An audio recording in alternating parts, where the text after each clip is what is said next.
എടാ താടി വെച്ച അന്താട്ടാസിന്റെ പ്രൊഡ്യൂസറെ, എടാ മാധവ് സുരേഷ് ഗോപിന്റെ മോനെ നിന്നോടും പറയാണ്, മാധവ് സുരേഷ് എന്ന് പറയുന്ന സുരേഷ് ഗോപിന്റെ മോനെ നിന്നോടും പറയാണ്, നീ ഇന്ന് ഇന്റർവ്യൂ ന്യൂസ് എൻഡിൽ പറഞ്ഞില്ല ഞാൻ 1 ലക്ഷം പോയി വാങ്ങിയെന്ന്. എവിടെയാണോ തെളിവ് കാണിച്ചു പറയടാ. നിങ്ങളിങ്ങനെ ബഹളം വെക്കല്ലേ. ഫ്രോഡുകൾക്ക് ഇത്ര മര്യാദയേ ഉള്ളൂ. ഇനി ഞാൻ ഒച്ച എടുത്ത് സംസാരിക്കും. അട്ടഹാസം, അട്ടഹാസം, അന്തന്നല്ല എന്തോ തേങ്ങ.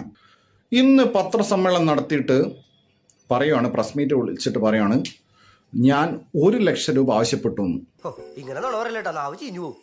ഞങ്ങൾ അങ്ങനെ നുണയൊന്നും പറയുന്ന പാർട്ടീസ് അല്ല. നിനക്ക് എന്ത് പ്രൂഫ് കാണിക്കണോ? പ്രൂഫ് കാണിക്ക്. പ്രൂഫ് കാണിക്കണോ?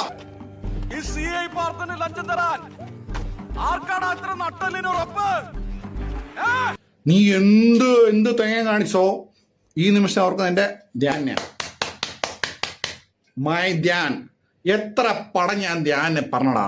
ഇന്ന് വരെ ആ മനുഷ്യൻ, എന്റെ ധ്യാൻ കുട്ടൻ, ഇന്ന് വരെ എനിക്കിതൊരു വാക്ക് പറഞ്ഞിട്ടില്ല. മാത്രമല്ല ഇന്ന് വരെ ധ്യാൻ എന്നെ എപ്പോഴും എനിക്ക് മെസ്സേജ് അയക്കാറുണ്ട്.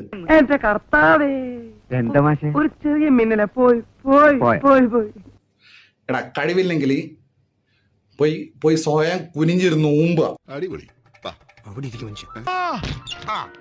കിട്ടേണ്ടതൊക്കെ കിട്ടിയല്ലോ, സമാധാനമായല്ലോ. ഇനി സ്വസ്ഥമായിട്ട് വണ്ടി റോഡിൽ പോട്ടെ. അയ്യോ, പറഞ്ഞോണ്ട് നേരം പോയി അറിഞ്ഞില്ല. ഞാൻ പോട്ടാ. ഞാനും വരുന്നു. ചുമ്മാ